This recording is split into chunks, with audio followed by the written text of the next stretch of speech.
નમસ્કાર મિત્રો, સ્વાગત છે આપ સૌનું બુકબર્ડ એકેડમીમાં। આજે આપણે ચર્ચા કરવાની છે બીબીસીએલની જે ટેસ્ટ સિરીઝ હતી એમાં પૂછાયેલા બંધારણના જે ટેસ્ટના પ્રશ્નો હતા એના સોલ્યુશનની।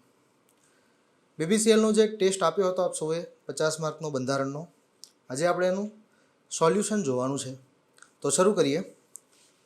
પહેલો જ પ્રશ્ન, બંધારણ સભાની મૂળભૂત અધિકાર અને અલ્પસંખ્યક સમિતિના અધ્યક્ષ કોણ હતા? 4 અલગ અલગ મહાનુભાવોના નામ આપેલા છે। જવાબની વાત કરીએ તો બંધારણની મૂળભૂત અધિકાર અને અલ્પસંખ્યક સમિતિના અધ્યક્ષ હતા સરદાર વલ્લભભાઈ પટેલ। બરોબર, પ્રશ્નનો જવાબ આવશે ઓપ્શન બી, સરદાર વલ્લભભાઈ પટેલ। બાકી લગભગ આપ સૌ જાણતા જ હશો, ડૉક્ટર બાબા સાહેબ આંબેડકર એ પ્રારૂપ સમિતિના અધ્યક્ષ હતા, જેને આપણે મુસદ્દા સમિતિ અથવા તો ડ્રાફ્ટિંગ કમિટીના નામથી પણ ઓળખીએ છીએ। એના અધ્યક્ષ હતા બાબા સાહેબ આંબેડકર। જવાહરલાલ નહેરુ આપેલું છે ઓપ્શન સીમાં, બરોબર, એ સંઘ બંધારણ સમિતિના અધ્યક્ષ હતા। અને રાજેન્દ્ર પ્રસાદ એ ઝંડા સમિતિ અંગેની જે કામચલાઉ સમિતિ હતી એના પણ અધ્યક્ષ હતા। પ્રક્રિયા નિયમન સમિતિના અધ્યક્ષ પણ હતા ડૉક્ટર રાજેન્દ્ર પ્રસાદ।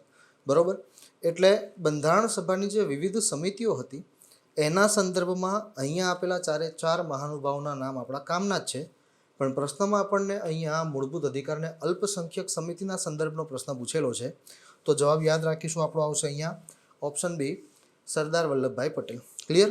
ચાલો બીજો પ્રશ્ન, બંધારણનું આમુખ આપણા દીર્ઘકાલીન સપનાઓ કે વિચારોને અભિવ્યક્ત કરે છે, આ વિધાન કોણે કહ્યું છે? ફરીથી 4 નામ આપેલા છે, જવાબ મેળવી લઈએ તો આ પ્રશ્નનો જવાબ આવશે ઓપ્શન બી, અલ્લાદી કૃષ્ણસ્વામી અય્યર। તેમણે જ વિધાન કહ્યું હતું જે અહીંયા આપેલું છે આપણને પ્રશ્નમાં, કે બંધારણનું આમુખ આપણા દીર્ઘકાલીન સપનાઓ કે વિચારોને અભિવ્યક્ત કરે છે। એ સિવાય બીજા જે 3 નામ આપેલા છે એ 3 વ્યક્તિઓએ આપણા બંધારણના આમુખના સંદર્ભમાં કેટલાક સ્ટેટમેન્ટ આપેલા જ છે, એની પણ ચર્ચા કરી લઈએ। એટલે પરીક્ષામાં જો આમુખ સાથે સંબંધ ધરાવતો એવો બીજો કોઈ પ્રશ્ન પૂછાય છે કોઈ ચોક્કસ વ્યક્તિના સંદર્ભમાં, તો પણ આપણને તકલીફ ન પડવી જોઈએ। જવાબ આપણે મેળવી લીધો।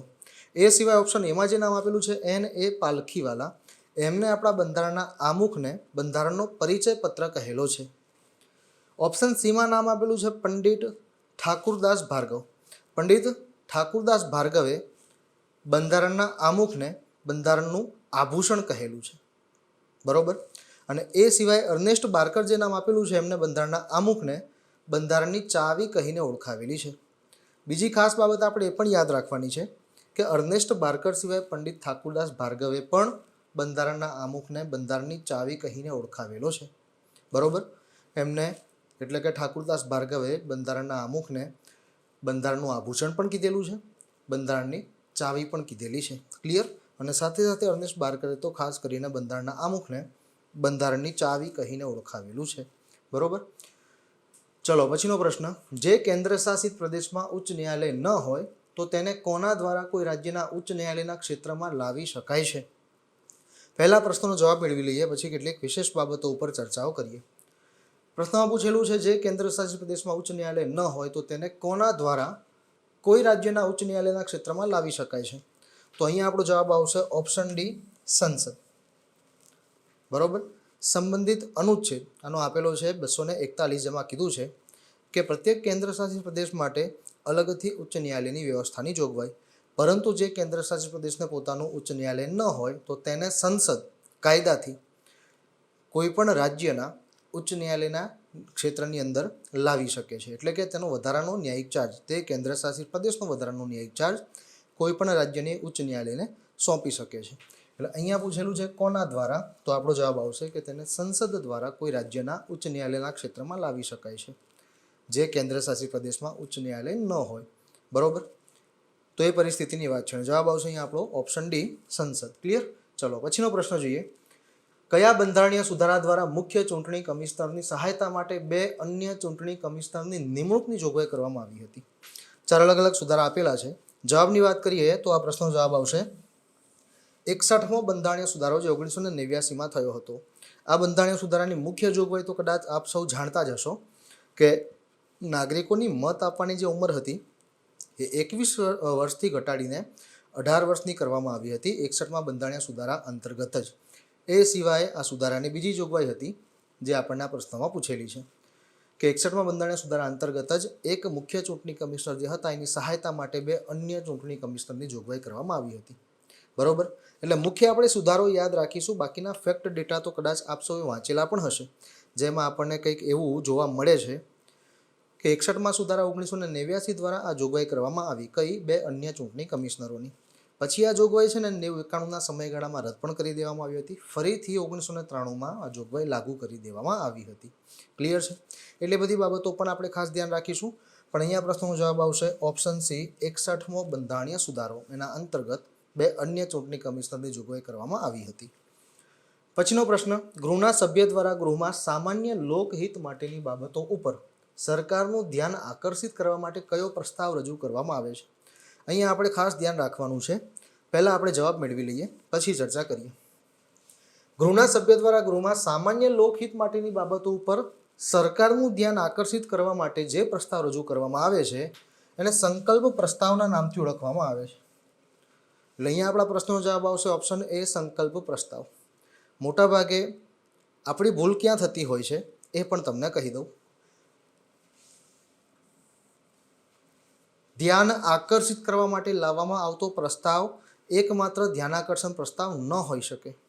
એટલે એવા લોજિક વાપરવાના નહીં.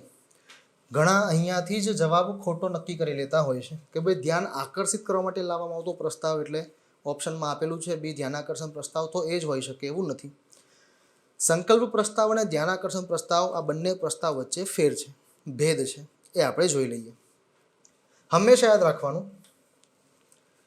કોઈ સામાન્ય લોકહિતની બાબત ઉપર ગૃહના કોઈ સભ્ય દ્વારા આખી સરકારનું ધ્યાન દોરવું છે તો તેના માટે લાવવામાં આવતો પ્રસ્તાવ સંકલ્પ પ્રસ્તાવ કહેવાશે. જ્યારે અત્યંત મહત્વની કોઈ બાબત ઉપર માત્ર ને માત્ર કોઈ મંત્રીનું ધ્યાન દોરવા માટે અથવા તો ધ્યાન આકર્ષિત કરવા માટે લાવવામાં આવતો પ્રસ્તાવ એ ધ્યાનાકર્ષણ પ્રસ્તાવ કહેવાશે. બરોબર, આ બંનેમાં ફેર એટલો છે. સામાન્ય લોકહિતની બાબત ઉપર સરકારનું ધ્યાન કેન્દ્રિત કરાવવું છે તો તેના માટે લાવવામાં આવતો પ્રસ્તાવ સંકલ્પ પ્રસ્તાવ કહેવાશે. જ્યારે અત્યંત મહત્વની કોઈ બાબત છે એના ઉપર આખી સરકાર નહીં કોઈ મંત્રીનું ધ્યાન આકર્ષિત કરાવડાવવું છે તો તેના માટે કોઈ સભ્ય દ્વારા લાવવામાં આવતો પ્રસ્તાવ ધ્યાનાકર્ષણ પ્રસ્તાવ કહેવાશે. ક્લિયર? એટલે યાદ રાખીશું, આ બંને પ્રસ્તાવમાં આપણને તકલીફ ન પડે, આપણે તફાવત શાંતિથી સમજી લીધો. પ્રશ્નનો જવાબ અહીંયા આવશે ઓપ્શન એ, સંકલ્પ પ્રસ્તાવ. ક્લિયર? ચલો પછીનો પ્રશ્ન, બંધારણના કયા અનુચ્છેદમાં રાજ્યપાલના કાર્યકાળનો ઉલ્લેખ કરવામાં આવેલો છે? 4 અલગ અલગ અનુચ્છેદ આપેલા છે. 4 અનુચ્છેદની ચર્ચા કરીએ તો બંધારણના અનુચ્છેદ 154, જે ઓપ્શન એમાં આપેલો છે અનુચ્છેદ 154, એમાં રાજ્યની કારોબારી સત્તાઓનો ઉલ્લેખ કરવામાં આવેલો છે જે રાજ્યપાલમાં નિહિત છે. અનુચ્છેદ 155 અંતર્ગત રાજ્યપાલની નિમણૂક થતી હોય છે રાષ્ટ્રપતિ દ્વારા. અનુચ્છેદ 156માં રાજ્યપાલના કાર્યકાળનો ઉલ્લેખ કરવામાં આવેલો છે, એટલે એ આપણા પ્રશ્નનો સાચો જવાબ થશે. અને અનુચ્છેદ 157માં હોદ્દાની વિગતો આપેલી છે, એટલે કે આપણે એને ટૂંકમાં કહી શકીએ કાર્યકાળ. બરોબર, કાર્યકાળ નહીં, લાયકાતો.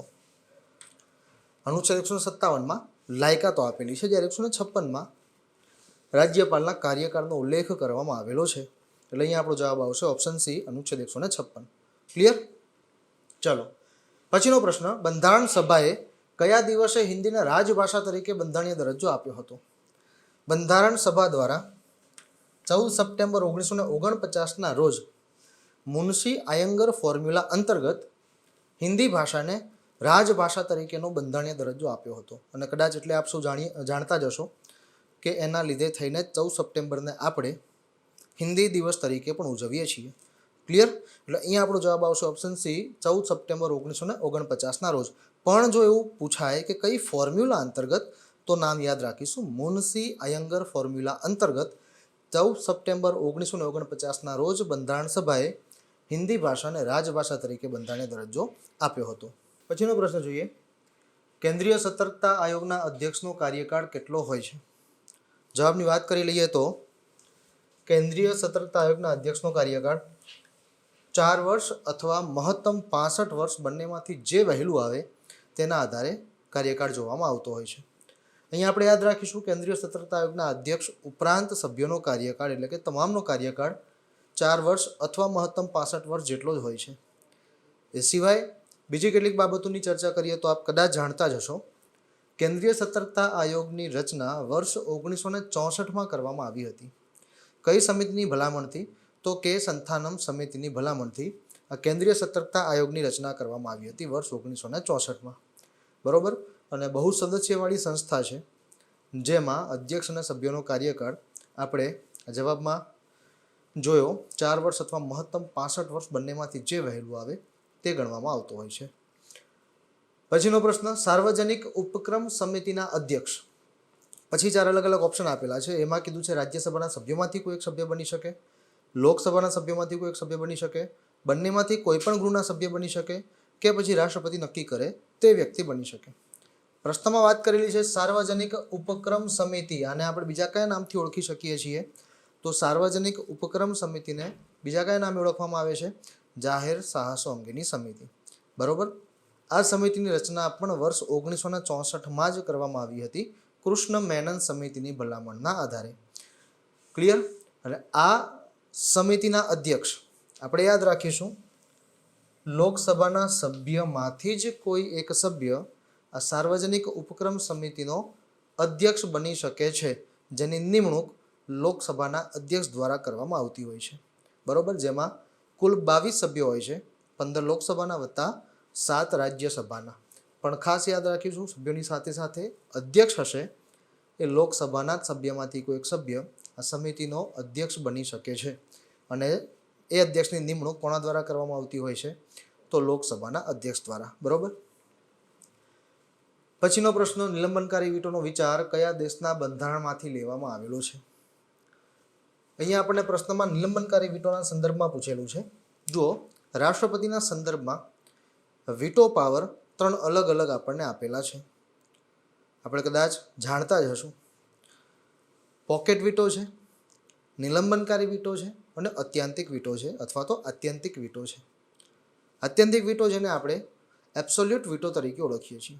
નિલંબનકારી વીટો છે જે આપણને પ્રશ્નમાં પૂછેલો છે, એને આપણે સસ્પેન્શન વીટોના નામથી પણ ઓળખીએ છીએ. બરોબર. સંબંધિત અનુચ્છેદ પણ આપ સૌ જાણતા હશો, અનુચ્છેદ 111, જેમાં રાષ્ટ્રપતિના વીટો પાવરનો ઉલ્લેખ કરવામાં આવેલો છે. આ 3 અલગ અલગ વીટો સત્તાઓ જે આપેલી છે, આ ત્રણેય વીટો સત્તાની જોગવાઈ આપણે અલગ અલગ દેશોના બંધારણમાંથી લીધેલી છે. પહેલા આપણે નિલંબનકારી વીટોની વાત કરી લઈએ, જે પ્રશ્નમાં પૂછેલું છે. તો નિલંબનકારી વીટોનો વિચાર અથવા તો સસ્પેન્શન વીટોનો વિચાર ફ્રાન્સ દેશના બંધારણમાંથી લીધેલો છે. આત્યંતિક વીટોનો વિચાર આપણે બ્રિટન દેશના બંધારણમાંથી લીધો છે, અને પોકેટ વીટોનો વિચાર અમેરિકા દેશના બંધારણમાંથી લીધેલો છે. એટલે 3 જે વીટો પાવર છે એના આપણે બંધારણીય સ્ત્રોતની ચર્ચા કરી લીધી. એટલે કોઈ પણ જાતનો પ્રશ્ન પૂછાય કોઈ પરીક્ષામાં તો આપણને તકલીફ ન પડે. ક્લિયર? બાકી આ પ્રશ્નનો જવાબ આવશે અહીંયા ઓપ્શન ડી, ફ્રાન્સ. રાજ્ય સરકાર કેટલાથી વધુ વસ્તી ધરાવતા વિસ્તારોમાં પરિવાર ન્યાયાલયની સ્થાપના કરી શકે છે? વર્ષ 1984માં ફેમિલી કોર્ટ એટલે કે પરિવાર ન્યાયાલયની સ્થાપના કરવામાં આવી હતી. અને રાજ્ય સરકારને સત્તા આપવામાં આવેલી છે કે રાજ્ય સરકાર 10 લાખથી વધુ વસ્તી ધરાવતા વિસ્તારમાં ફેમિલી કોર્ટ એટલે કે પરિવાર ન્યાયાલયની સ્થાપના કરી શકે છે. બરોબર. એટલે અહીંયા આપણો જવાબ આવશે ઓપ્શન સી, 10 લાખથી વધુ વસ્તી ધરાવતા વિસ્તારમાં રાજ્ય સરકાર પરિવાર ન્યાયાલય એટલે કે ફેમિલી કોર્ટની સ્થાપના કરી શકે છે. સાથે સાથે આપણે એ પણ યાદ રાખીશું કે ફેમિલી કોર્ટની શરૂઆત અથવા તો સ્થાપના, જે બોલવું હોય તે, વર્ષ 1984થી કરવામાં આવી હતી. ચલો પછીનો પ્રશ્ન જોઈએ. ખોટું વિધાન શોધો. 4 વિધાનો આપેલા છે, એમાંથી આપણે ખોટું વિધાન શોધવાનું છે. 4 વિધાનોની ચર્ચા કરીએ. પહેલું વિધાન છે, લોકસભાની પ્રથમ બેઠકમાં લોકસભાના ચૂંટાયેલા સભ્યો પોતાનામાંથી એક અધ્યક્ષને ચૂંટી કાઢે છે. આ વિધાન આપણા માટે ખોટું છે. બરોબર. એની ચર્ચા કરીએ પહેલા, પછીના 3 વિધાન જોઈ લઈએ. લોકસભાના અધ્યક્ષની ચૂંટણીની તારીખ રાષ્ટ્રપતિ નક્કી કરે છે. આ વિધાન સાચું છે. પછી ઓપ્શન સીમાં આપેલું છે, ઉપાધ્યક્ષની ચૂંટણીની તારીખ લોકસભાના અધ્યક્ષ નક્કી કરે છે. આ વિધાન પણ સાચું છે. અને લોકસભાના અધ્યક્ષ અને ઉપાધ્યક્ષને પોતાના પદ માટે શપથ લેવાના હોતા નથી. આ વિધાન પણ સાચું છે. એટલે અહીંયા આપણો જવાબ થશે ઓપ્શન એ, લોકસભાની પ્રથમ બેઠકમાં લોકસભાના ચૂંટાયેલા સભ્યો પોતાનામાંથી એક અધ્યક્ષને ચૂંટી કાઢે છે. હવે ચર્ચા કરીએ તો પાછલી લોકસભાનો જે અધ્યક્ષ હોય એ નવી ચૂંટાયેલી લોકસભાની પ્રથમ બેઠક સુધી જ પોતાના પદ ઉપર રહેતા હોય છે. આનો મતલબ એવું નથી કે પ્રથમ બેઠકમાં પણ અધ્યક્ષ સ્થાન લેશે. ના, નવી ચૂંટાયેલી લોકસભાની પ્રથમ બેઠક હશે એમાં રાષ્ટ્રપતિ કાર્યકારી અધ્યક્ષ, અને આપણે ઇંગ્લિશમાં પ્રોટેમ સ્પીકર તરીકે ઓળખીએ છીએ, એની નિમણૂક કરશે. કારણ તો હમણાં ચર્ચામાં આપણે લીધું એ વાક્ય કે પાછલી લોકસભાના જે અધ્યક્ષ છે એ નવી ચૂંટાયેલી લોકસભાની પ્રથમ બેઠક સુધી જ અધ્યક્ષ સ્થાને રહેતા હોય છે. એટલે નવી ચૂંટાયેલી લોકસભાની જે પ્રથમ બેઠક હોય એનું સંચાલન કરવા માટે કાર્યકારી એટલે કે અસ્થાયી અધ્યક્ષની જરૂરત ઊભી થાય, અને એના જ ભાગરૂપે પ્રોટેમ સ્પીકરનો ઉલ્લેખ આપણે બંધારણમાં જોઈ શકીએ છીએ. નવી ચૂંટાયેલી લોકસભાની પ્રથમ બેઠક હશે એમાં રાષ્ટ્રપતિ પ્રોટેમ સ્પીકરની નિમણૂક કરશે. લોકસભાના જે નવી લોકસભાની ચૂંટાયેલા સભ્યો હશે એમાં બહોળો અનુભવ ધરાવતા વરિષ્ઠ વ્યક્તિને એટલે કે વરિષ્ઠ સભ્યને પ્રોટેમ સ્પીકર તરીકે નિમણૂક આપવામાં આવશે. તો અહીંયા આપણને જે વિધાન કીધું છે કે લોકસભાની પ્રથમ બેઠકમાં લોકસભાના ચૂંટાયેલા સભ્યો પોતાનામાંથી એક અધ્યક્ષને ચૂંટી કાઢે છે, તો એ ખોટું પડશે. કારણ કે લોકસભાની પ્રથમ બેઠકમાં શું થશે? પ્રોટેમ સ્પીકરની નિમણૂક થશે. બરોબર. હવે રાષ્ટ્રપતિ પ્રોટેમ સ્પીકરની નિમણૂક કરશે, પછી રાષ્ટ્રપતિ પ્રોટેમ સ્પીકરને શપથ લેવડાવશે, અને પછી પ્રોટેમ સ્પીકર શું કરશે? તો નવી ચૂંટાયેલી લોકસભાના જેટલા પણ સભ્યો હશે તમામને શપથ લેવડાવશે, અને એના પછી રાષ્ટ્રપતિ લોકસભાના કાયમી અધ્યક્ષની ચૂંટણીની તારીખ નક્કી કરશે. એટલે જ આપણે આ વિધાન સાચું માનીએ છીએ કે ભાઈ લોકસભાના અધ્યક્ષની ચૂંટણીની તારીખ રાષ્ટ્રપતિ નક્કી કરે છે. અહીંયા આપણે એ પણ ખાસ ધ્યાન રાખવું પડશે કે પ્રોટેમ સ્પીકરનું જે પદ છે નિમણૂક થતું પદ છે, જ્યારે સ્પીકર એટલે કે કાયમી અધ્યક્ષનું જે પદ છે ચૂંટાતું પદ છે. બરોબર. બીજું પણ ધ્યાન શું રાખવાનું? તો અહીંયા સ્પષ્ટ રૂપે લખેલું છે કે લોકસભાના જે કાયમી અધ્યક્ષ હશે ને એને શપથ લેવાના હોતા નથી, જ્યારે અસ્થાયી અધ્યક્ષ અથવા તો કાર્યકારી અધ્યક્ષ અથવા તો પ્રોટેમ સ્પીકર એને શપથ લેવાના હોય છે. રાષ્ટ્રપતિ એને શપથ લેવડાવતા હોય છે. બરોબર. એટલે પ્રથમ બેઠકમાં ચૂંટણી નહીં થાય અધ્યક્ષની. બરોબર. પ્રથમ બેઠકમાં તો આપણે જે ચર્ચા કરી એ બધી બાબતો થશે, અને એના પછી રાષ્ટ્રપતિ અધ્યક્ષની ચૂંટણીની તારીખ નક્કી કરશે. નક્કી કરેલી એ તારીખે લોકસભાના ચૂંટાયેલા સભ્યો પોતાનામાંથી એક સ્થાયી અધ્યક્ષને ચૂંટી કાઢશે. ચૂંટાયેલા એ સ્થાયી અધ્યક્ષના આવતાની સાથે જ પેલું પ્રોટેમ સ્પીકરનું જે પદ છે સમાપ્ત થઈ જશે. ત્યાર પછી ચૂંટાયેલા સ્થાયી અધ્યક્ષ જે હશે ને એ હવે ઉપાધ્યક્ષની ચૂંટણીની તારીખ નક્કી કરશે, અને નક્કી કરેલી એ તારીખે લોકસભાના ચૂંટાયેલા સભ્યો પોતાનામાંથી જ એક ઉપાધ્યક્ષને ચૂંટી કાઢતા હોય છે. બરોબર. એટલે બાકીના બધા વિધાનો આપણા માટે સાચા થશે. રાજ્ય વિધાનમંડળના સભ્યોની ગેરલાયકાતોનો ઉલ્લેખ બંધારણના કયા અનુચ્છેદમાં કરવામાં આવેલો છે? ફરીથી 4 અલગ અલગ અનુચ્છેદ, 4 અનુચ્છેદોની ચર્ચા કરીએ. પહેલા આપણે જવાબ મેળવી લઈએ. રાજ્ય વિધાનમંડળના સભ્યોની ગેરલાયકાતોનો ઉલ્લેખ બંધારણના અનુચ્છેદ 191માં કરવામાં આવેલો છે. અનુચ્છેદ 190 છે એમાં બેઠકો ખાલી થવા બાબતની જોગવાઈઓ દર્શાવવામાં આવેલી છે. રાજ્ય વિધાનમંડળની બેઠકો એટલે કે બંને ગૃહ, જો જે રાજ્યમાં હશે ત્યાં, અને જે રાજ્યમાં એક ગૃહ હશે ત્યાં, એની વાત હશે. પછી અનુચ્છેદ 191 આપણો જવાબ છે. રાજ્ય વિધાનમંડળના સભ્યોની ગેરલાયકાતોનો ઉલ્લેખ કરવામાં આવેલો છે. અનુચ્છેદ 192માં રાજ્ય વિધાનમંડળના સભ્યની ગેરલાયકાત અંગે જો કોઈ પ્રશ્ન ઊભો થાય છે તો તેના નિર્ણય અંગેની જોગવાઈઓ અનુચ્છેદ 192માં કરવામાં આવેલી છે. અને અનુચ્છેદ 194માં વિશેષ અધિકાર આપેલા છે રાજ્ય વિધાનમંડળના સભ્યોના. બરોબર. તો અહીંયા આપણે યાદ રાખીશું, અનુચ્છેદ 191માં રાજ્ય વિધાનમંડળના સભ્યોની ગેરલાયકાતોનો ઉલ્લેખ કરવામાં આવેલો છે, અને સાથે સાથે આપણે એ પણ યાદ રાખીશું કે આ અનુચ્છેદ મુજબ રાજ્ય વિધાનમંડળના સભ્યોની ગેરલાયકાત નક્કી કોણ કરશે? તો જે તે ગૃહના અધ્યક્ષ, મતલબ વિધાનસભાના સભ્યની વાત હશે તો વિધાનસભાના અધ્યક્ષ નક્કી કરશે ગેરલાયકાત, અને વિધાન પરિષદના સભ્યની વાત હશે તો વિધાન પરિષદના સભાપતિ નક્કી કરશે. એટલે આપણે કોમન શબ્દ વાપરીએ છીએ, જે તે ગૃહના અધ્યક્ષ. પણ જો એના ઉપર કોઈ પ્રશ્ન ઊભો થાય છે તો તેનો નિર્ણય અનુચ્છેદ 192 મુજબ રાજ્યપાલ દ્વારા કરવામાં આવતો હોય છે, એ પણ ચૂંટણી પંચની સલાહથી. અને અહીંયા કયું ચૂંટણી પંચ આવશે? તો કેન્દ્રીય ચૂંટણી પંચ. ક્લિયર? તો આ બે અનુચ્છેદો ભેગા ન થાય એની પણ આપણે ખાસ સાવચેતી રાખીશું. બાકી આપણા પ્રશ્નનો જવાબ આવશે ઓપ્શન બી, અનુચ્છેદ 191. ચલો આગળ વધીએ. કોઈ ખરડો સંસદમાં રજૂ કરતા પહેલા કોની મંજૂરી લેવી પડે છે? પ્રશ્ન અહીંયા શાંતિથી સમજવા જેવો છે. અહીંયા શબ્દ વાપર્યો છે કોઈ ખરડો, મતલબ ખરડાનો સ્પષ્ટ રૂપે ઉલ્લેખ નથી કર્યો કે કયા પ્રકારનો. એટલે અહીંયા હંમેશા આપણે ધ્યાન રાખવાનું કે આવો પ્રશ્ન હોય કે કોઈ ખરડો સંસદમાં રજૂ કરતા પહેલા કોની મંજૂરી લેવી પડે, તો સીધી અને સરળ ભાષામાં કદાચ આપ સૌ જાણતા જ હશો, ખબર હશે, ક્યાંક વાંચેલું પણ હશે. કોઈ પણ ખરડો હોય ને ગૃહમાં રજૂ કરતા પહેલા ગૃહના અધ્યક્ષની મંજૂરી લેવી પડે છે. બરોબર, એટલે અહીંયા આપણો જવાબ આવશે ઓપ્શન ડી, અધ્યક્ષ. પણ સાથે સાથે એ પણ ખબર હોવી જોઈએ, અને તો એકદમ ઇઝી ક્વેશ્ચન છે, કે જો એવો પ્રશ્ન પૂછ્યો કે ભાઈ નાણાં ખરડો રજૂ કરતા પહેલા, તો પછી ત્યાં રાષ્ટ્રપતિની પૂર્વ મંજૂરી આવશે, કારણ કે અહીંયા શબ્દ વાપર્યો છે સંસદ, એટલે કેન્દ્રના સંદર્ભમાં પૂછાયેલો પ્રશ્ન છે. બરોબર, પણ અહીંયા સ્પષ્ટ રૂપે ઉલ્લેખ નથી કરેલો, અને સીધું પૂછેલું છે કે કોઈ ખરડો સંસદમાં રજૂ કરતા પહેલા તો ગૃહના અધ્યક્ષની મંજૂરી લેવી જરૂરી હોય છે. બરોબર. રાષ્ટ્રપતિ દ્વારા રાજ્યસભાના સભ્યોની નિમણૂકની જોગવાઈ કયા દેશના બંધારણમાંથી લેવામાં આવેલી છે? પ્રશ્નનો જવાબ મેળવી લઈએ તો રાષ્ટ્રપતિ દ્વારા રાજ્યસભાના સભ્યોની નિમણૂકની જોગવાઈ આયર્લેન્ડ દેશના બંધારણમાંથી લેવામાં આવેલી છે. અહીંયા પણ આ જ ટેસ્ટમાં આપણે આગળ આના સંદર્ભમાં બીજો પણ પ્રશ્ન પૂછેલો છે, ત્યાં પણ આપણે જવાબ મેળવીશું, પણ અહીંયા આપણે એની ચર્ચા કરી લઈએ.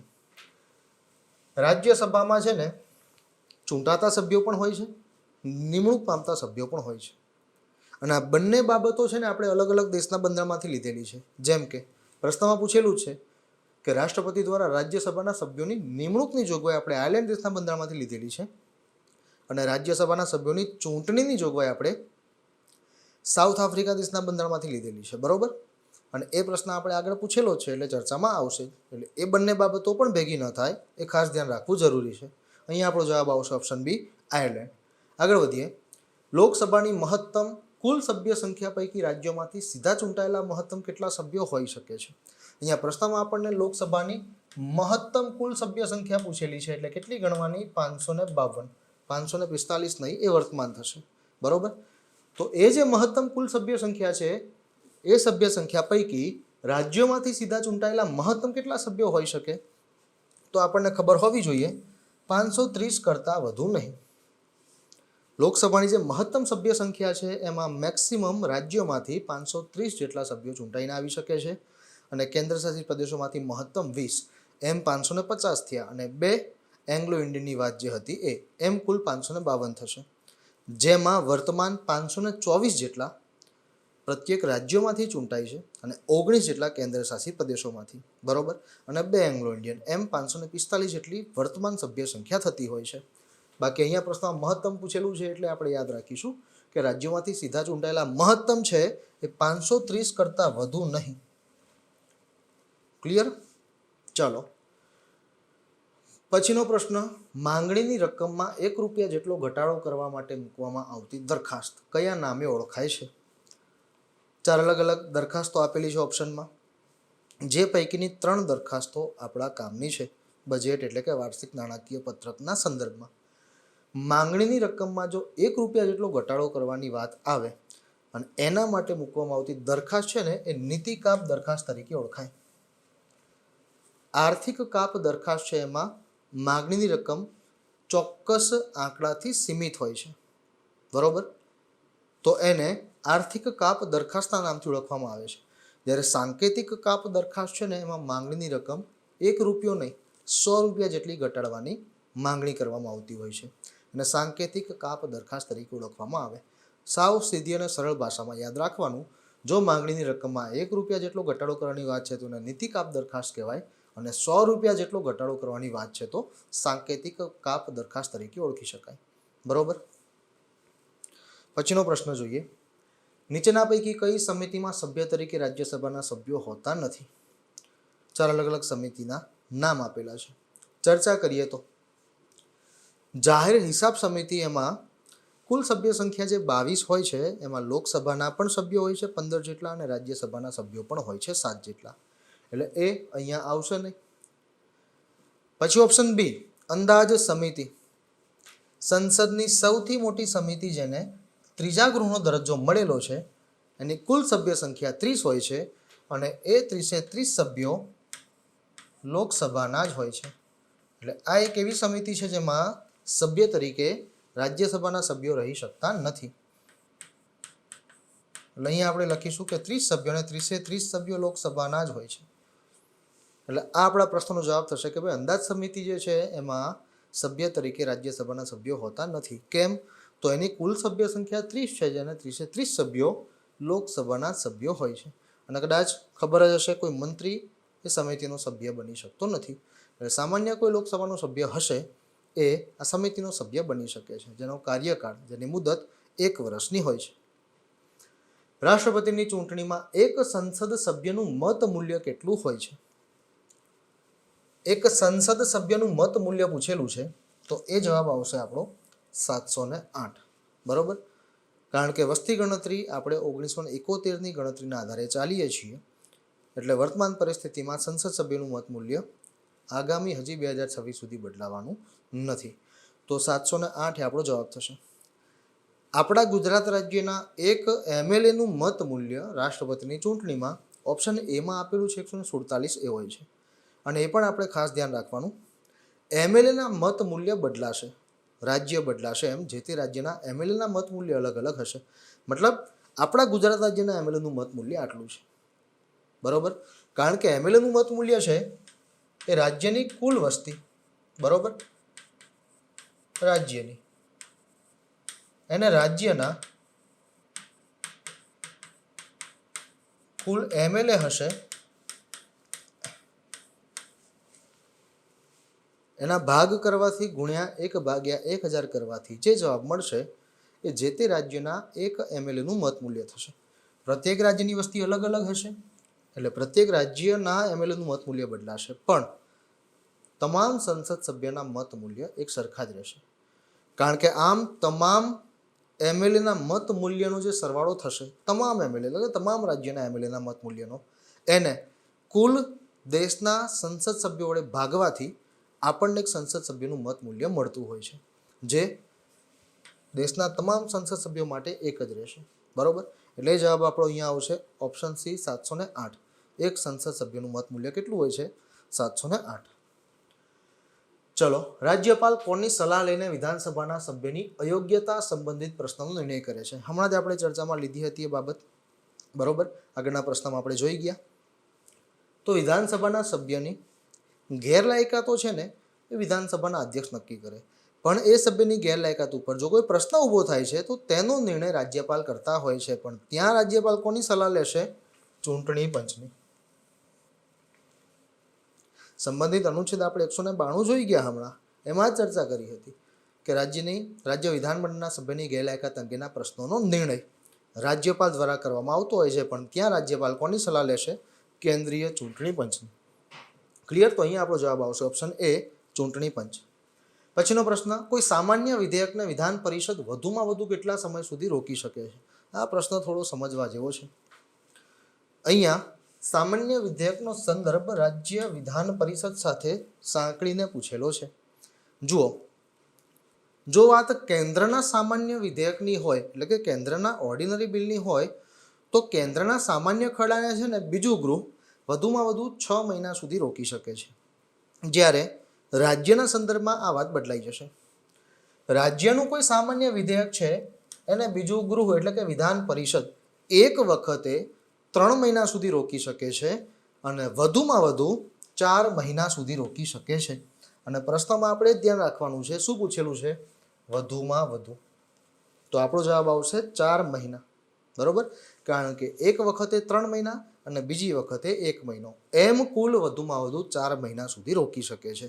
અને અહીં આપણે પ્રશ્નમાં વધુમાં વધુનો જ સંદર્ભ પૂછેલો છે, તો આપણો જવાબ અહીંયા શું આવશે? 4 મહિના. એટલે સામાન્ય વિધેયકના સંદર્ભમાં પૂછાતો પ્રશ્ન ખાસ સમજવાનો કે કેન્દ્રના સંદર્ભમાં પૂછેલો છે કે રાજ્યના સંદર્ભમાં. બરોબર, કારણ કે બંને જગ્યાએ સમયગાળા અલગ અલગ ઉપયોગમાં લેવાયેલા છે.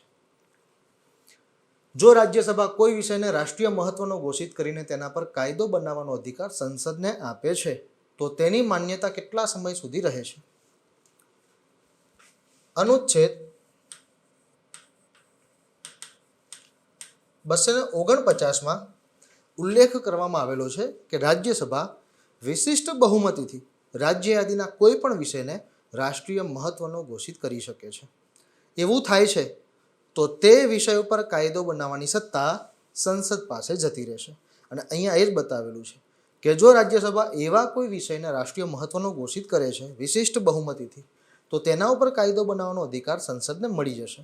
પણ આ અધિકાર કેટલા સમય સુધી રહી શકશે?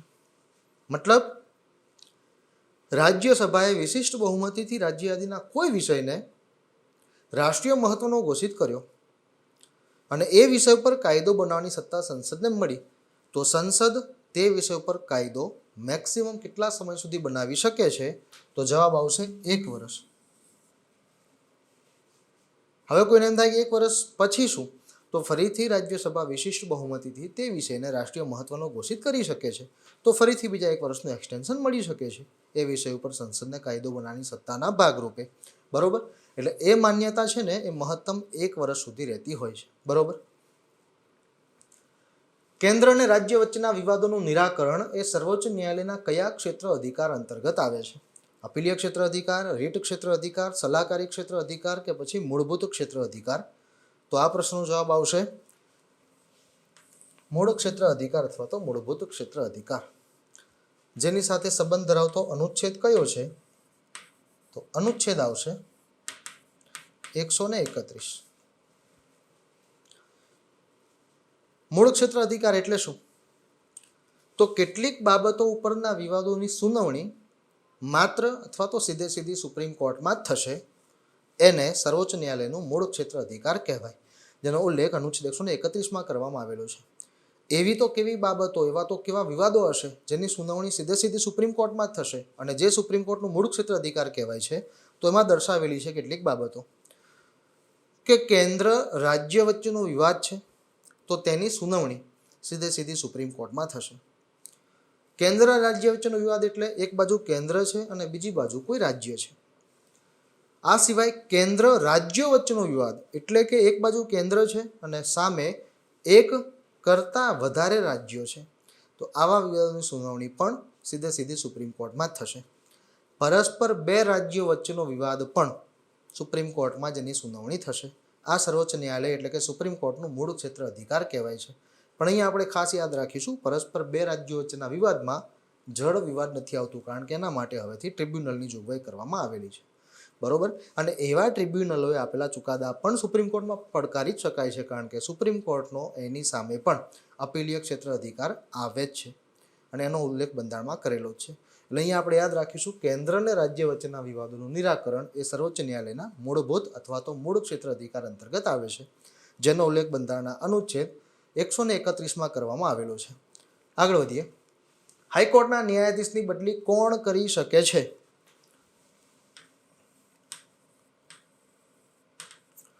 અનુચ્છેદ 222 એમાં કીધેલું છે કે રાષ્ટ્રપતિ હાઈકોર્ટના ન્યાયાધીશની એક હાઈકોર્ટમાંથી બીજા હાઈકોર્ટમાં બદલી કરી શકે છે.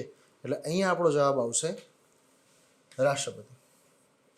બરોબર, આ રાષ્ટ્રપતિ છે એ મુખ્ય ન્યાયાધીશની સલાહથી કોઈ હાઈકોર્ટના ન્યાયાધીશની એ હાઈકોર્ટથી બીજી હાઈકોર્ટમાં એટલે કે એક ઉચ્ચ ન્યાયાલયમાંથી બીજી ઉચ્ચ ન્યાયાલયમાં બદલી કરી શકે છે અને એનો ઉલ્લેખ અનુચ્છેદ 222માં કરવામાં આવેલો છે.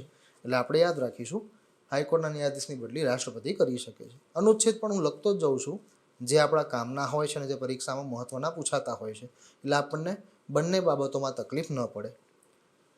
રાજ્ય જાહેર સેવા આયોગના અધ્યક્ષ પોતાનું રાજીનામું કોને આપી શકે છે?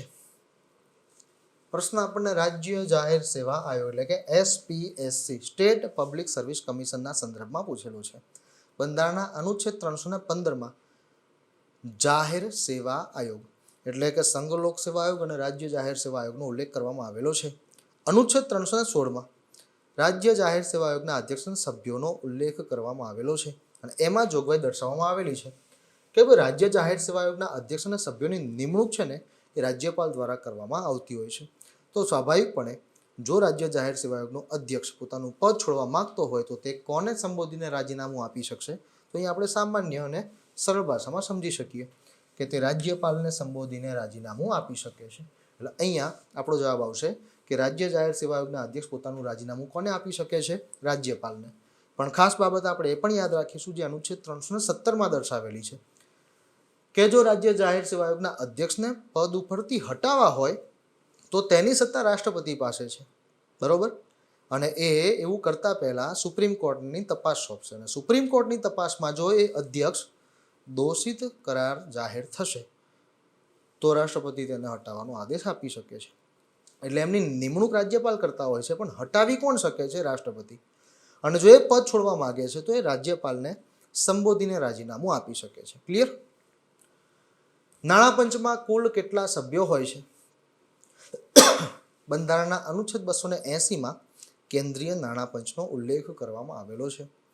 ખાસ અહીંયા ધ્યાનમાં એક બાબત રાખવાની છે કે બંધારણમાં છે ને નાણાં પંચનો ફિક્સ કાર્યકાળ આપવામાં આવેલો નથી, કારણ કે અંદર સ્પષ્ટ રૂપે લખેલું છે કે રાષ્ટ્રપતિ દર 5 વર્ષે અથવા તો જરૂર જણાય તો તે પહેલાં પણ નાણાં પંચની રચના કરી શકે છે. આ નાણાં પંચમાં એક અધ્યક્ષ ઉપરાંત અન્ય 4 સભ્યો, એટલે કે કુલ 5 લોકો હોય છે, જેમાં એક અધ્યક્ષ અને અન્ય 4 સભ્યો હોય છે. બરોબર? અને કાર્યકાળમાં ખાસ ધ્યાન રાખીશું, સામાન્ય રીતે 5 વર્ષનો કહી શકાય, પણ એ બંધારણ દર્શાવતું નથી, કારણ કે મેં કીધું એમ સ્પષ્ટ રૂપે લખેલું છે કે દર 5 વર્ષે અથવા તો જરૂર જણાય તો તે પહેલાં પણ રાષ્ટ્રપતિ દ્વારા નાણાં પંચની રચના થઈ શકે છે. બરોબર? એટલે આટલી બાબતો આપણે યાદ રાખીશું. પ્રથમ રાજભાષા આયોગની રચના ક્યારે કરવામાં આવી હતી? રાજભાષા આયોગ અનુચ્છેદ 344માં રાજભાષા આયોગનો ઉલ્લેખ કરવામાં આવેલો છે, જેની નિમણૂક રાષ્ટ્રપતિ દ્વારા કરવામાં આવતી હોય છે. અહીંયા અનુચ્છેદ 344માં કંઈક એવું કીધેલું છે કે બંધારણ અમલમાં આવ્યા પછીના 5 વર્ષે અને ત્યાર પછીના દર 10 વર્ષે રાષ્ટ્રપતિ દ્વારા એક રાજભાષા આયોગની રચના કરવામાં આવશે.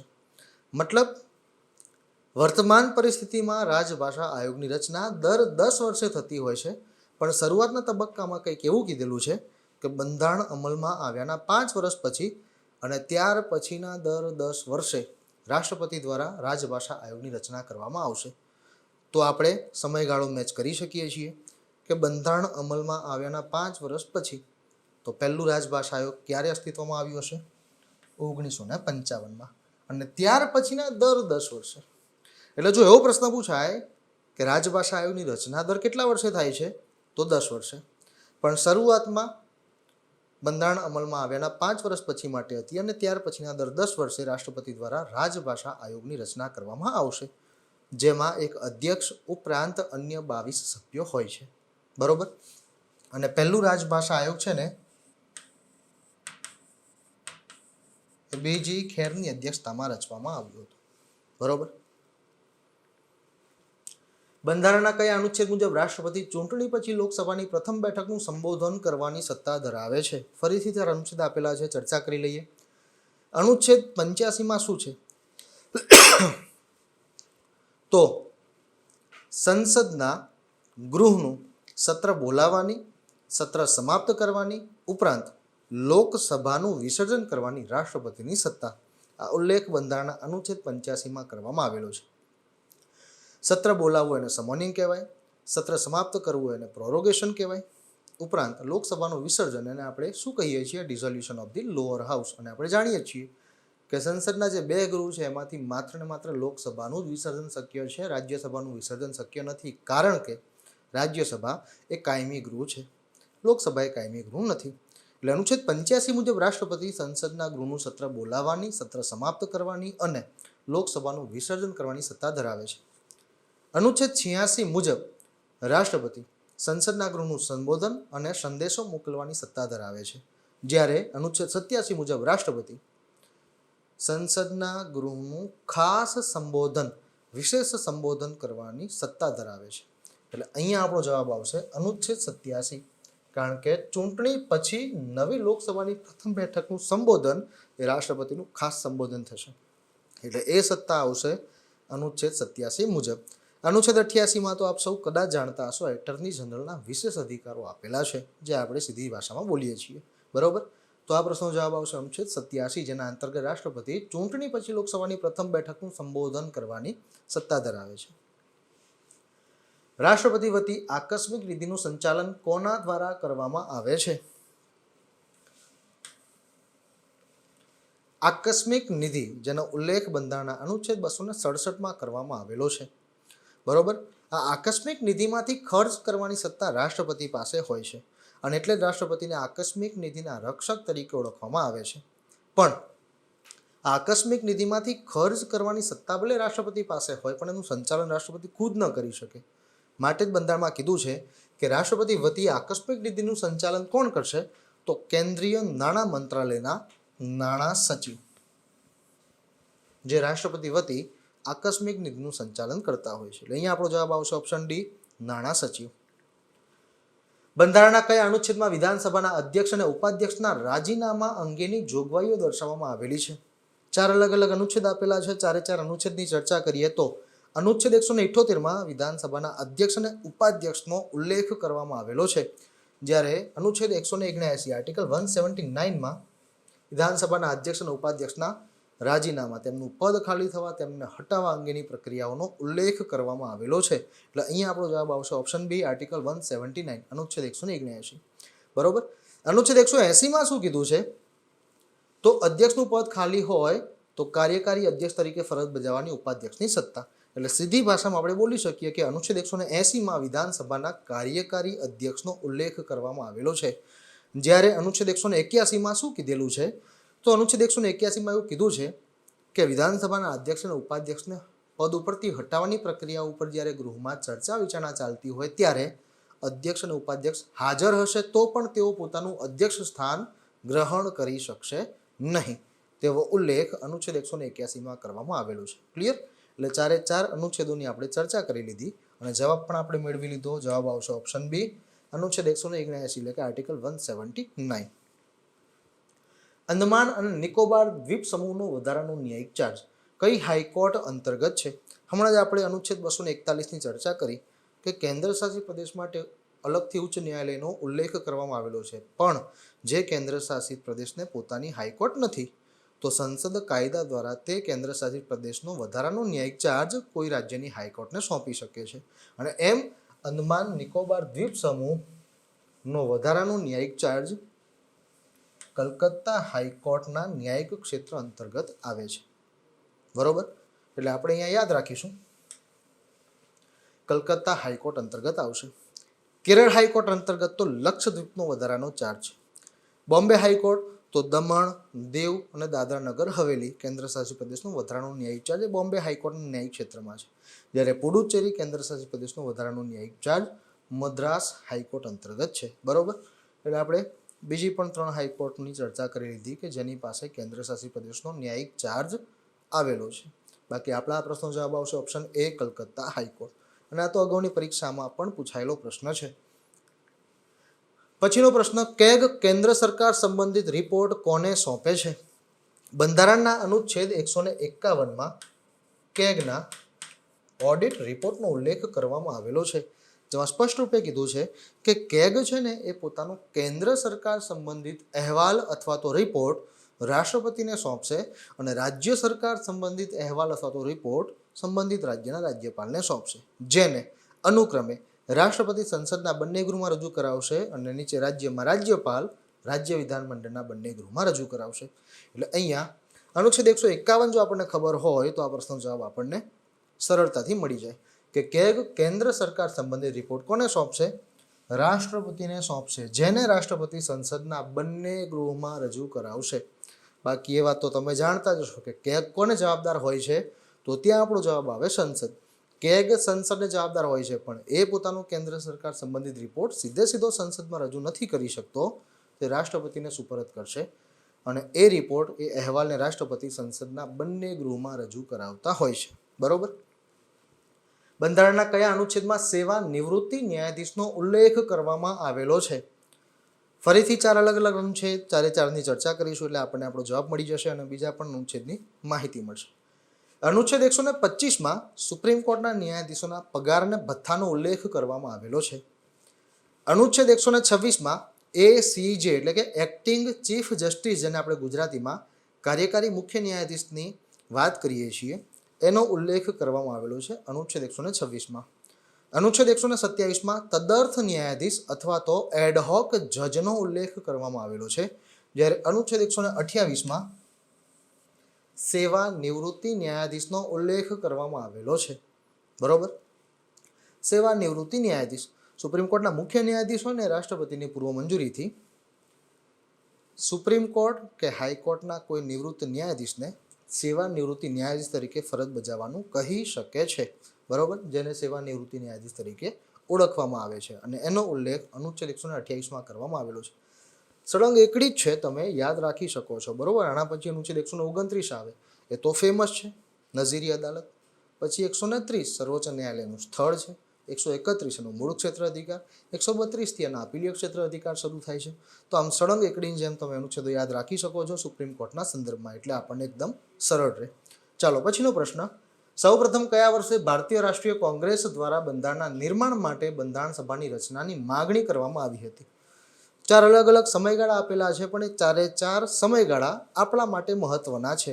જેમ કે 1895 લોકમાન્ય તિલકે સૌપ્રથમ સ્વરાજ વિધેયકમાં બંધારણ સભાની માંગણીનો ઉલ્લેખ કરેલો હતો, એટલે એ સમયગાળો પણ આપણા કામનો થયો અને અગાઉની પરીક્ષામાં પૂછાયેલો છે. 1928 કોની સાથે સંબંધ ધરાવે છે? તો નહેરુ રિપોર્ટ સાથે. 10 ઓગસ્ટ 1928, જેને આપણે સ્વતંત્ર ભારતના બંધારણની બ્લુ પ્રિન્ટ તરીકે ઓળખીએ છીએ, તો આ વર્ષ પણ આપણા માટે કામનું થયું. પ્રશ્નનો જવાબ આવશે વર્ષ 1935, કે જેમાં સૌ પ્રથમ વખત ભારતીય રાષ્ટ્રીય કોંગ્રેસ દ્વારા બંધારણના નિર્માણ માટે બંધારણ સભાની રચનાની માંગણી કરવામાં આવી હતી. એટલે અહીંયા આપણો જવાબ થશે વર્ષ 1935. અને ભારતીય રાષ્ટ્રીય કોંગ્રેસ દ્વારા 1935માં જે બંધારણ સભાની રચનાની સૌ પ્રથમ વખત માંગણી થઈ, એના પછી જવાહરલાલ નહેરુએ વર્ષ 1938માં પ્રથમ વખત એક સ્ટેટમેન્ટ આપ્યું હતું કે ભારતનું બંધારણ છે એ ભારતના વયસ્ક મતાધિકારના આધારે ચૂંટાયેલા જે સભ્યો હશે એના દ્વારા રચવામાં આવશે અને એમાં કોઈ બાહ્ય શક્તિનો હસ્તક્ષેપ ચલાવી લેવામાં આવશે નહીં. મતલબ એને સ્પષ્ટ રૂપે કહી દીધું કે ભાઈ અમે ભારતીયો છે ને એ અમારા દ્વારા ચૂંટાયેલી બંધારણ સભા હશે એના દ્વારા જ અમારા બંધારણનું નિર્માણ કરીશું, જેમાં અમે બહારના કોઈ પણ વ્યક્તિનો હસ્તક્ષેપ ચલાવી લેશું નહીં. આ સ્ટેટમેન્ટ તેમને વર્ષ 1938માં આપ્યું હતું. ક્લિયર? પછીનો પ્રશ્ન. મૂળ બંધારણનું હિન્દી આવૃત્તિનું લેખન કોણે કર્યું હતું? જુઓ, આપણું મૂળ બંધારણ છે ને એ 2 અલગ અલગ ભાષાઓમાં લખાયેલું છે, એક અંગ્રેજી અને બીજો હિન્દી. અહીંયા આપણે પ્રશ્નમાં હિન્દી આવૃત્તિના લેખનનું પૂછેલું છે, તો મૂળ બંધારણનું હિન્દી આવૃત્તિનું લેખન વસંત કૃષ્ણ વૈદ્ય દ્વારા કરવામાં આવેલું હતું, જ્યારે અંગ્રેજી આવૃત્તિનું લેખન પ્રેમ બિહારી નારાયણ રાયજા દ્વારા કરવામાં આવેલું હતું, બરોબર. આ તો લગભગ મોટાભાગના વિદ્યાર્થીઓ જાણતા જ હશે. પછીનો પ્રશ્ન. કયા અધિનિયમ દ્વારા ગવર્નર જનરલને મુખ્ય સેનાપતિની સત્તાઓ પ્રદાન કરવામાં આવી હતી? પ્રશ્નનો જવાબ મેળવી લઈએ. અહીંયા જવાબ આવશે એમેન્ડમેન્ટ એક્ટ 1786, એટલે કે 1786નો સંશોધિત અધિનિયમ, જેના અંતર્ગત ગવર્નર જનરલને મુખ્ય સેનાપતિની સત્તાઓ પ્રદાન કરવામાં આવી હતી. જુઓ, પિટ્સ ઇન્ડિયા એક્ટ જે છે 1784, એના અંતર્ગત કદાચ આપ સૌ જાણતા હશો કે બોર્ડ ઓફ કંટ્રોલની રચના કરવામાં આવી હતી. એ સિવાય આ પિટ્સ ઇન્ડિયા એક્ટ અંતર્ગત જે ગવર્નર જનરલ હતો ને એની કારોબારીની સભ્ય સંખ્યા ઘટાડી દેવામાં આવી હતી, જે 4 હતી એ ઘટાડીને 3 કરી દીધી હતી. ઉપરાંત મુંબઈ અને મદ્રાસને સંપૂર્ણપણે બંગાળ પ્રેસિડેન્સીને આધીન કરી દેવામાં આવ્યા હતા અને તમામ પ્રેસિડેન્સીઓ માટે 3 સભ્યોની બનેલી કાઉન્સિલની રચના કરવામાં આવેલી હતી. હવે તકલીફ ક્યાં થઈ? તો જ્યારે આ પિટ્સ ઇન્ડિયા એક્ટ અંતર્ગત આજે પરિવર્તન કરવામાં આવ્યું કેટલીક ખાસ જોગવાઈઓ અંતર્ગત, તેનાથી ગવર્નર જનરલનો વિરોધ ચરમસીમાએ પહોંચવા લાગ્યો અને માટે જ કહેવાય છે કે એમાં વર્ષ 1786માં સંશોધન કરવામાં આવ્યું, જેના અંતર્ગત ગવર્નર જનરલને મુખ્ય સેનાપતિની શક્તિ પ્રદાન કરવામાં આવી. એ સિવાય વિશેષ પરિસ્થિતિમાં જે કાઉન્સિલ હતી એના નિર્ણયો પણ રદ કરવાની સત્તા આપવામાં આવી. ઉપરાંત પોતાના કેટલાક વિશેષ નિર્ણયો એ કાઉન્સિલથી ઉપર જઈને પણ લાગુ કરવાની સત્તા આપવામાં આવી હતી. અને આ બધી જોગવાઈઓ એમેન્ડમેન્ટ એક્ટ 1786 અંતર્ગત કરવામાં આવી હતી. એટલે અહીંયા આપણો જવાબ આવશે ઓપ્શન ડી, એમેન્ડમેન્ટ એક્ટ 1786, જેના અંતર્ગત ગવર્નર જનરલને મુખ્ય સેનાપતિની શક્તિઓ કે સત્તાઓ પ્રદાન કરવામાં આવી હતી. પછીનો પ્રશ્ન. અનુસૂચિત જાતિ અને જનજાતિ કલ્યાણ સમિતિમાં કુલ કેટલા સભ્યો હોય છે? અનુસૂચિત જાતિ અને જનજાતિ કલ્યાણ સમિતિમાં કુલ 30 સભ્યો હોય છે, જેમાં 20 લોકસભાના અને 10 સભ્યો રાજ્યસભાના હોય છે. એમ કુલ 30 સભ્યો અનુસૂચિત જાતિ અને જનજાતિ કલ્યાણ સમિતિમાં હોય છે, બરોબર. અનુસૂચિત જાતિ અને જનજાતિ આયોગ જે છે એનો જે વાર્ષિક રિપોર્ટ અહેવાલ હોય છે એના ઉપર વિચાર વિમર્શ કરવાનું કાર્ય આ સમિતિનું હોય છે, બરોબર. રાષ્ટ્રીય અલ્પસંખ્યક આયોગની સ્થાપના ક્યારે કરવામાં આવી હતી? રાષ્ટ્રીય અલ્પસંખ્યક આયોગની સ્થાપના વર્ષ 1993માં કરવામાં આવી હતી, જેનું વડું મથક દિલ્હી ખાતે આવેલું છે. આ સમિતિમાં એક અધ્યક્ષ ઉપરાંત અન્ય 2 સભ્યો હોય છે અને તમામનો કાર્યકાળ મહત્તમ 3 વર્ષ જેટલો રાખવામાં આવતો હોય છે. એટલે કેટલીક ખાસ બાબતો આપણે યાદ રાખીશું. બાકી પ્રશ્નનો જવાબ આપણે મેળવી લીધો. રાષ્ટ્રીય અલ્પસંખ્યક આયોગની સ્થાપના વર્ષ 1993માં કરવામાં આવી હતી. સંઘ અથવા રાજ્યોમાં નોકરી કરતા વ્યક્તિઓની ભરતી અને સેવાઓની શરતોનો ઉલ્લેખ બંધારણના કયા અનુચ્છેદમાં કરવામાં આવેલો છે? સંઘ અથવા રાજ્યોમાં નોકરી કરતા વ્યક્તિઓની ભરતી અને સેવાઓની શરતોનો ઉલ્લેખ અનુચ્છેદ 309માં કરવામાં આવેલો છે. બરોબર. અનુચ્છેદ 310માં શેની વાત છે? તો અનુચ્છેદ 310માં સંઘ અથવા રાજ્યોમાં નોકરી કરતા વ્યક્તિઓ જે હશે એના હોદ્દાની વિગતોનો ઉલ્લેખ અનુચ્છેદ 310માં કરવામાં આવેલો છે. તે જ વ્યક્તિને સત્તાઓ પરથી હટાવવા માટે કે બરતરફ કરવા માટેની જોગવાઈઓ અનુચ્છેદ 311માં કરવામાં આવેલી છે અને અનુચ્છેદ 312માં અખિલ ભારતીય સેવાઓનો ઉલ્લેખ કરવામાં આવેલો છે. ક્લિયર? એટલે 4 અનુચ્છેદો આપણે યાદ રાખીશું અને સાથે આપણે જવાબ પણ મેળવી લીધો. અનુચ્છેદ 309 આપણા આ પ્રશ્નનો જવાબ છે. 6ઠ્ઠી અનુસૂચિમાં દર્શાવેલા રાજ્યોના સ્વશાસિત જિલ્લાઓમાં કેટલા સભ્યોની બનેલી જિલ્લા પરિષદ હોય છે? જવાબ આવશે 30. અનુચ્છેદ 244નો બીજો ક્લોઝ જે 6ઠ્ઠી અનુસૂચિમાં જે 4 રાજ્યો દર્શાવેલા છે એનો ઉલ્લેખ કરે છે. બંધારણની 6ઠ્ઠી અનુસૂચિ અંતર્ગત આસામ, મેઘાલય, મિઝોરમ અને ત્રિપુરા આ 4 રાજ્યોના અનુસૂચિત વિસ્તારોના વહીવટ અંગેનો ઉલ્લેખ કરવામાં આવેલો છે કે જે જનજાતિ વિસ્તારો છે એના વહીવટોનો ઉલ્લેખ કરવામાં આવેલો છે. એના અંતર્ગત કહેવામાં આવેલું છે કે આ જે 4 રાજ્યો છે જે 6ઠ્ઠી અનુસૂચિમાં દર્શાવવામાં આવેલા છે એ 4 રાજ્યોને સ્વશાસિત જિલ્લાઓના ભાગરૂપે 30 સભ્યોની બનેલી જિલ્લા પરિષદ રહેશે અને આ 30 સભ્યોની બનેલી જે જિલ્લા પરિષદ હશે એ 30 સભ્યો પૈકીના 26 સભ્યો પ્રત્યક્ષ ચૂંટણીથી ચૂંટાશે, જ્યારે બાકીના 4 સભ્યોની નિમણૂક રાજ્યપાલ દ્વારા કરવામાં આવશે. જે 26 સભ્યો પ્રત્યક્ષ ચૂંટણીથી ચૂંટાય છે તેમનો કાર્યકાળ 5 વર્ષનો રહેશે, જ્યારે બાકીના 4 સભ્યોની નિમણૂક જે રાજ્યપાલ દ્વારા કરવામાં આવતી હોય છે તેઓ રાજ્યપાલની ઈચ્છા હશે ત્યાં સુધી પોતાના પદ ઉપર રહેશે. આ 30 સભ્યોની બનેલી જે જિલ્લા પરિષદ હશે તેમને સંપૂર્ણ સત્તા આપવામાં આવશે કે ત્યાંના સ્થાનિક કેટલાક પોતાની જનજાતિ વિસ્તારોના સંબંધિત પ્રશ્નો હશે એના ઉપલક્ષમાં વિશિષ્ટ કાયદાઓ બનાવવાની સત્તા આવશે. પોતાની સંસ્કૃતિ જાળવી રાખવા માટે કેટલીક જોગવાઈઓ એ લોકોએ લાગુ કરવી હોય કાયદાકીયના ભાગરૂપે તો પણ તેની સ્પષ્ટ રૂપે સત્તાઓ આપવામાં આવશે, છૂટ આપવામાં આવશે. આરક્ષિત જંગલથી અલગ જંગલની માંગણી કરવાની સત્તાઓ પણ તેમને આપવામાં આવેલી છે અને તેના સંબંધિત કોઈ વિશેષ કાયદાઓ બનાવવા હોય તો તે અંગેની જોગવાઈઓ પણ આ 6ઠ્ઠી અનુસૂચિમાં દર્શાવેલા આ 4 રાજ્યોના સ્વશાસિત જિલ્લાઓને આપવામાં આવેલી છે. તો આટલી ખાસ બાબતો આપણે યાદ રાખીશું. બાકી આપણે જવાબ મેળવી લીધો. ઓપ્શન સી 30 સભ્યોની બનેલી જિલ્લા પરિષદ રહેશે. ક્લિયર?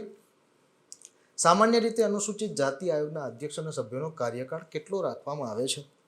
બંધારણના અનુચ્છેદ 338માં અનુસૂચિત જાતિ આયોગનો ઉલ્લેખ કરવામાં આવેલો છે. એના બીજા 2 ક્લોઝ છે એમાં અનુક્રમે જનજાતિ આયોગ અને પછાત વર્ગ આયોગ જેને આપણે NCBC તરીકે ઓળખીએ છીએ એનો ઉલ્લેખ કરવામાં આવેલો છે પેટા અનુચ્છેદ A અને Bમાં. જુઓ, કોઈ પણ આયોગ હોય, અનુસૂચિત જાતિ આયોગ હોય, અનુસૂચિત જનજાતિ આયોગ હોય કે પછી રાષ્ટ્રીય પછાત વર્ગ આયોગ હોય, આ તમામના એટલે કે તમામ આયોગના અધ્યક્ષ અને સભ્યોની નિમણૂક રાષ્ટ્રપતિ દ્વારા કરવામાં આવતી હોય છે. પણ ખાસ ધ્યાન રાખવાનું, કોઈ પણ આયોગનો કાર્યકાળ બંધારણમાં દર્શાવવામાં આવેલો નથી. એટલે કે આ ત્રણેય આયોગનો કાર્યકાળ બંધારણ દર્શાવતું નથી. એટલે જ કહેવાય છે કે સામાન્ય રીતે રાષ્ટ્રપતિ દ્વારા આ આયોગોનો કાર્યકાળ 3 વર્ષ જેટલો રાખવામાં આવે છે. અને એટલે જ આપણે પ્રશ્નમાં એ રીતે પૂછેલું છે કે ભાઈ સામાન્ય રીતે અનુસૂચિત જાતિ આયોગના અધ્યક્ષ અને સભ્યોનો કાર્યકાળ કેટલો રાખવામાં આવે છે? તો 3 વર્ષ. બાકી જો એવો પ્રશ્ન પૂછાય કે ભાઈ બંધારણમાં અનુસૂચિત જાતિ આયોગનો કાર્યકાળ કેટલો આપવામાં આવેલો છે, તો ત્યાં આપણો જવાબ હોવો જોઈએ બંધારણ દર્શાવતું નથી. અને એટલે જ સામાન્ય રીતે રાષ્ટ્રપતિ દ્વારા મહત્તમ 3 વર્ષનો કાર્યકાળ રાખવામાં આવતો હોય છે. પછી જઈએ, રાજ્યસભાના સભ્યોની ચૂંટણીનો વિચાર કયા દેશના બંધારણમાંથી લેવામાં આવ્યો છે? આની ચર્ચા આપણે અગાઉ પ્રશ્નમાં કરી લીધી કે રાષ્ટ્રપતિ દ્વારા રાજ્યસભાના સભ્યોની નિમણૂકની જોગવાઈ આપણે આયર્લેન્ડ દેશના બંધારણમાંથી લીધેલી છે, જ્યારે રાજ્યસભાના સભ્યોની ચૂંટણીનો વિચાર આપણે દક્ષિણ આફ્રિકાના બંધારણમાંથી લીધેલો છે. એટલે અહીંયા આપણો જવાબ આવશે ઓપ્શન બી, દક્ષિણ આફ્રિકા. પછીનો પ્રશ્ન, નીચે દર્શાવેલા વિધાનો પૈકી ખોટું વિધાન શોધો. 4 અલગ અલગ વિધાનો આપેલા છે, એમાંથી આપણે ખોટું વિધાન શોધવાનું છે. ચર્ચા કરી લઈએ. પહેલું જ વિધાન છે, દેશની અંદર કોઈ પણ આંતરિક ફેરફાર કરતા પહેલા રાષ્ટ્રપતિની ભલામણ અને પૂર્વ મંજૂરી જરૂરી છે. આ વિધાન આપણા માટે સાચું છે. બરોબર.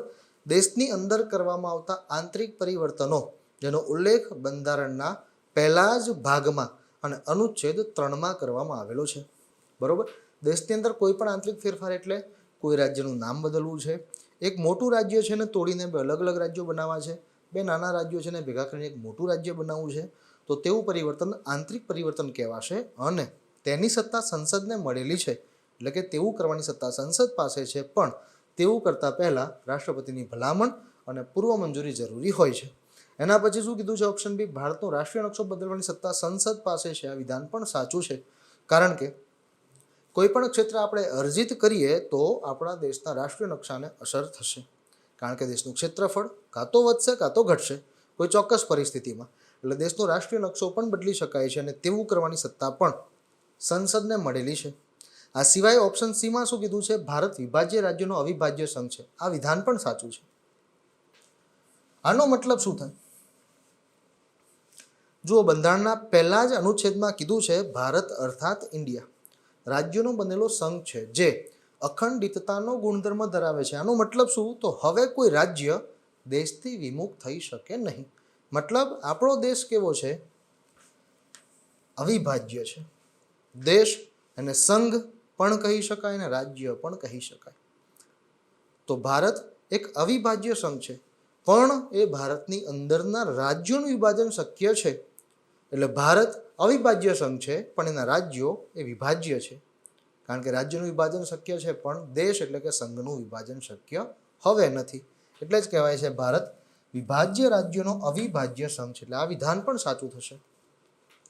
ખોટું વિધાન છે ઓપ્શન ડી. આ આપણો જવાબ થશે. ભારતનું બંધારણ ભારતના કોઈ રાજ્યને તેના અસ્તિત્વની બાંહેધરી આપે છે. આ વિધાન ખોટું છે. બરોબર.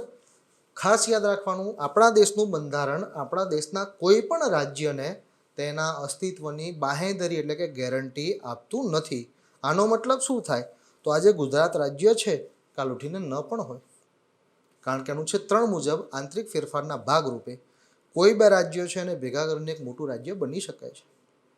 તો બીજું રાજ્ય હશે, એને કોઈ રાજ્યમાં ભેળવીને એક મોટું રાજ્ય નવા નામથી અસ્તિત્વમાં આવે છે, તો બીજા રાજ્યનું અસ્તિત્વ નહીં રહી શકે.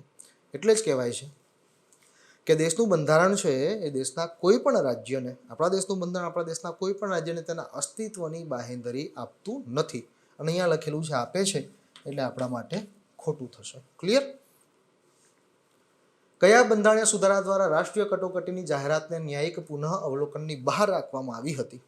જવાબ આવશે અહીંયા 38મો સુધારો, જે 1975માં કરવામાં આવ્યો હતો. અને આ સમયગાળો લગતા જ આપણા મગજમાં એ ખ્યાલ આવી જતો હશે કે એ સમય સરકાર કોની હશે? ઇન્દિરા ગાંધીની સરકાર. બંધારણમાં જેટલા પણ પરિવર્તન કરવામાં આવેલા છે, ઇન્દિરા ગાંધીની સરકારના સમયગાળામાં થયેલા છે. ખાસ કરીને આપણે 42મો બંધારણીય સુધારો જોઈએ છીએ, જેને આપણે મિની બંધારણ તરીકે ઓળખીએ છીએ. તો આ રાષ્ટ્રીય કટોકટીની જાહેરાતને ન્યાયિક પુનઃ અવલોકનની બહાર રાખવામાં આવી હતી. આનો મતલબ શું થયો? તો 38મા બંધારણીય સુધારા 1975 અંતર્ગત એ જોગવાઈ કરવામાં આવી હતી કે ભાઈ રાષ્ટ્રીય કટોકટી છે ને એને ન્યાયાલયમાં પડકારી શકાશે નહીં.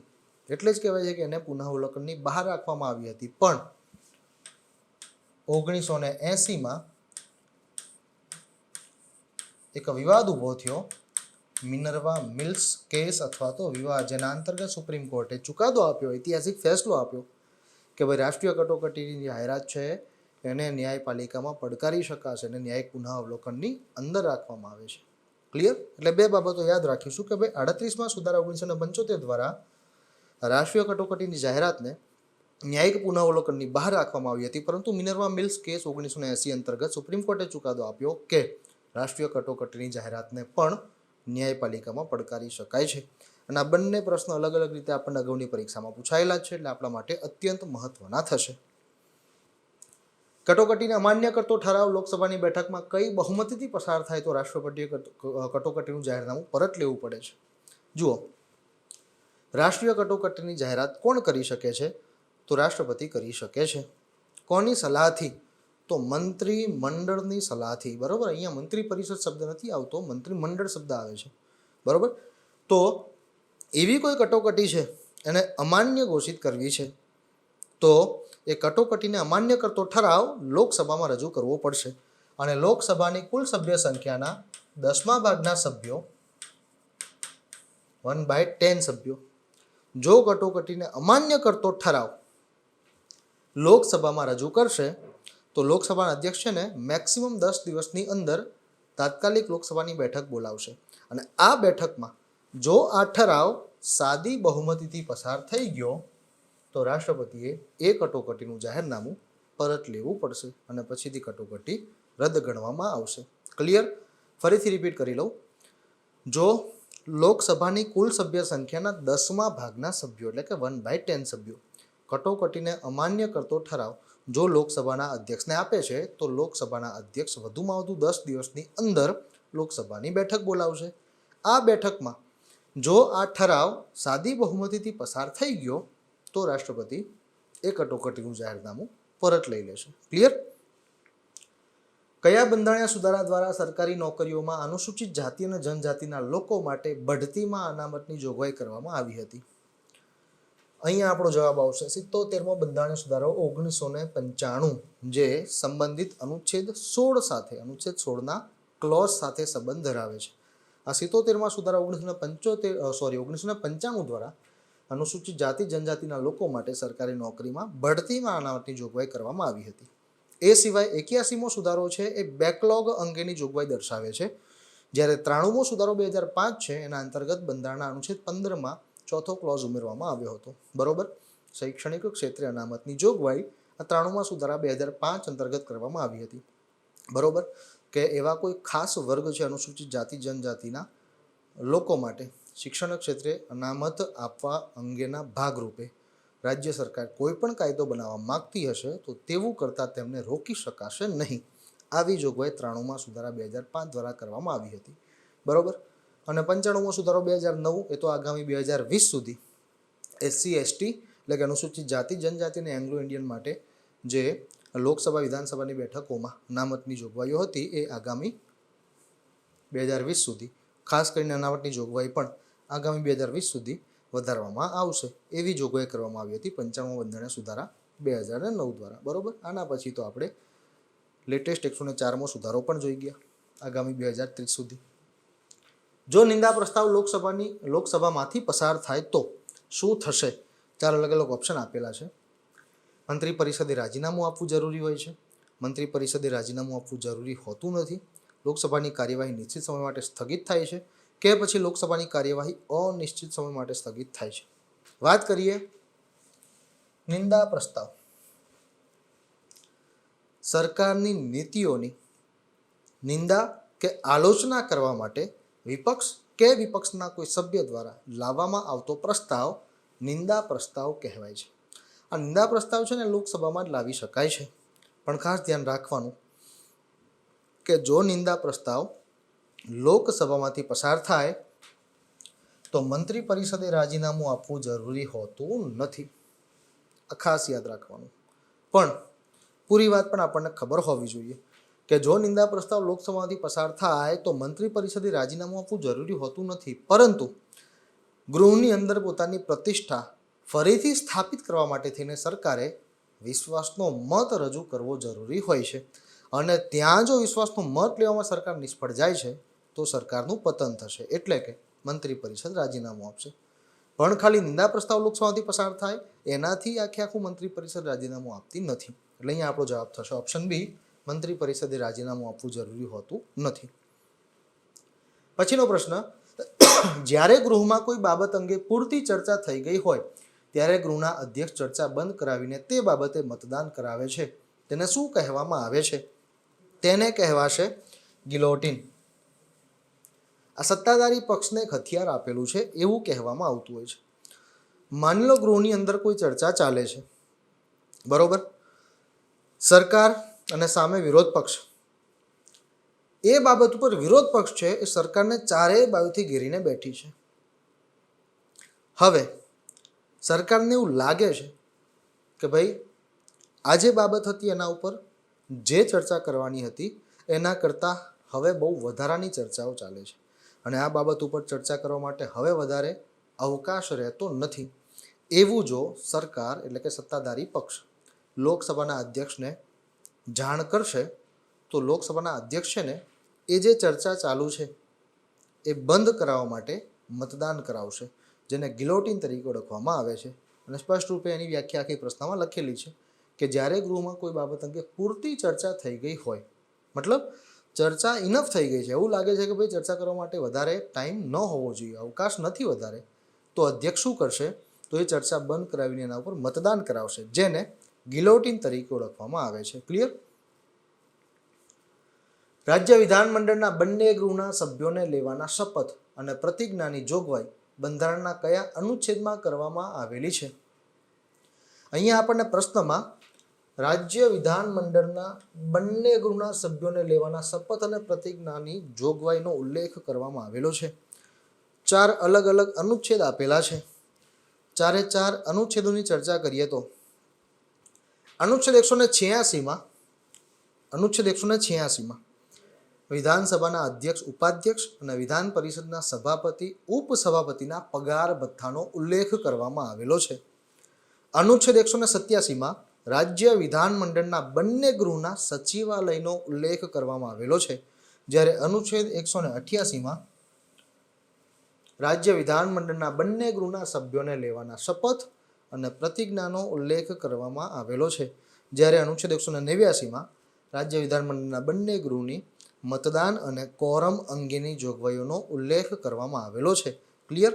તો ચારે ચાર અનુચ્છેદોની ચર્ચા કરીએ આપણે અને પ્રશ્નનો જવાબ મેળવી લીધો. જવાબ આવશે ઓપ્શન સી, અનુચ્છેદ 188. ચલો છેલ્લો પ્રશ્ન જોઈએ. બંધારણના કયા અનુચ્છેદમાં દર્શાવવામાં આવ્યું છે કે રાજ્યપાલની ભલામણ સિવાય અનુદાન માટેની માગણી કરી શકાશે નહીં? ફરીથી 4 અલગ અલગ અનુચ્છેદ આપેલા છે. ચારે ચાર અનુચ્છેદોની ચર્ચા કરીએ. અનુચ્છેદ 198 છે એમાં રાજ્યના નાણાં ખરડાની એટલે કે ધન વિધેયકની પ્રોસેસની જોગવાઈ દર્શાવવામાં આવેલી છે. નાણાં ખરડા પસાર કરવાની પ્રક્રિયા દર્શાવવામાં આવેલી છે અનુચ્છેદ 198માં.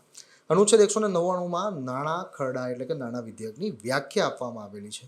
જ્યારે અનુચ્છેદ 202, આ તો કદાચ જાણતા હશો, રાજ્યનું વાર્ષિક નાણાકીય પત્રક એટલે કે રાજ્યનું બજેટ બંધારણના અનુચ્છેદ 202માં દર્શાવવામાં આવેલું છે. બજેટ લગભગ તો ખબર હોવી જ જોઈએ, બંધારણીય શબ્દ નથી પણ આપણે ચર્ચામાં લઈએ છીએ અને સાથે સાથે બંધારણીય શબ્દ પણ વાપરીએ છીએ, વાર્ષિક નાણાકીય પત્રક. ક્લિયર? અને અનુચ્છેદ 203માં કીધેલું છે કે રાજ્યપાલની ભલામણ સિવાય અનુદાન માટેની માગણી કરી શકાશે નહીં. આ જોગવાઈ બંધારણના અનુચ્છેદ 203માં કરવામાં આવેલી છે. ક્લિયર? તો અહીંયા પણ આપણે ચારે ચાર અનુચ્છેદ જે ઓપ્શનમાં આપેલા છે એની ઓળખ લઈ લીધી અને આપણો જવાબ મેળવી લીધો. આશા રાખું છું આપ સૌને મજા આવી હશે. ફરીથી આપણે ભેગા થશું. ત્યાં સુધી આપણા આજના સેશનને વિરામ આપીએ છીએ. Thank you.